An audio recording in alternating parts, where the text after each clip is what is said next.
Triple R సినిమాలో నాటు నాటు పాట ఎంత పాపులర్ అయిందో ఈ త్రిబుల్ ఆర్ రచ్చబండ కూడా అదే మరి పాపులర్ అయింది. దానికి ఒక చరిత్ర ఉంది. అలాంటి ఒక్కొక్కసారి జీవితంలో కొన్ని సమస్యలు వస్తాయి. ఆ సమస్యల్ని ధైర్యంగా ఎదుర్కోవడం చాలా ముఖ్యం. తిరిగి ఆ కుర్చీలో కూర్చుంటే నిండుగా కనపడుస్తున్నారు.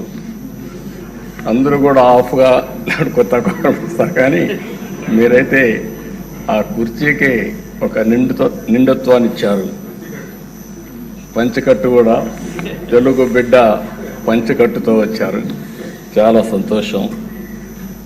మిమ్మల్ని చూసినప్పుడు, ముఖ్యంగా ఈ కొత్త బాధ్యతలో మిమ్మల్ని చూసినప్పుడు చాలా సంతోషం కలుగుతూ ఉంది.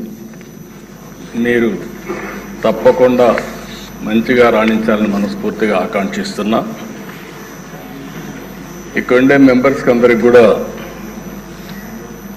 ఒకసారి ఆలోచిస్తే వారి ప్రస్తావన కూడా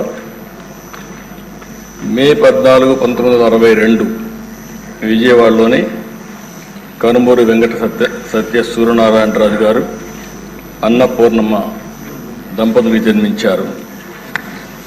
ఆయన ఒక పారిశ్రామికవేత్తగా, రాజకీయవేత్తగా గుర్తింపు తెచ్చుకున్నారు. రఘురామకృష్ణరాజు గారు విశాఖపట్నంలోని ఆంధ్ర విశ్వవిద్యాలయంలో పోస్ట్ గ్రాడ్యుయేషన్ చేశారు. డిస్టింక్షన్లో పాస్ అయ్యారు. అప్పటి నుంచి కూడా మీరు ఎక్కడ చూసినా ఉత్సాహంగా మెరిట్లోనే ఉన్నారు. ఆయన మొదటి నుంచి మెరిట్ స్టూడెంట్. ఇండస్ట్రీ కూడా విద్యుత్ రంగంలో, ఎడిబుల్ ఆయిల్స్లో ఇలాంటి వ్యాపారాలు కూడా చేసి గుర్తింపు తెచ్చుకున్నారు. వాళ్ళ కుటుంబానికి కూడా రాజకీయ నేపథ్యం ఉంది. శిరీష్ రాజు గారు, వీళ్ళ తాతగారు,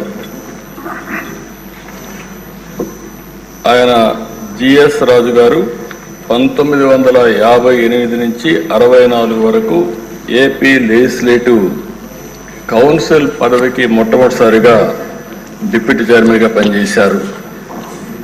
ఇంకో పక్క సిరీస్ ఫార్మా ఎస్టాబ్లిష్ చేశారు అప్పట్లోనే. కానీ కొన్ని కారణాల వల్ల దాన్ని ముందుకు తీసుకుపోలేకపోయారు. కానీ లేకపోయింటే ఈరోజు రిచెస్ట్ మ్యాన్ ఆంధ్రప్రదేశ్లో ఆయనే ఉండేవాడు. అప్పట్లో ఫార్మా అనేది చాలా ముఖ్యం. మన డిప్యూటీ స్పీకర్ గారు 19లో నర్సాపూర్ ఎంపీగా పోటీ చేసి గెలిచారు. అయితే వీరి ఆలోచన, వీరి వ్యక్తిత్వం మామూలుగా ఉండే వాళ్ళకి అడ్జస్ట్ కాలేరు. ఏదున్నా సరే ఫ్రాంక్గా మాట్లాడతాడు. మనసులో కల్మషం ఉండదు. ముందు వెనుక చూడకుండా మాట్లాడుతూ ఉంటారు. ఎందుకంటే ఓసారి ఫ్రాంక్గా ఉండేటప్పుడు కొన్ని సమస్యలు కూడా వస్తాయి.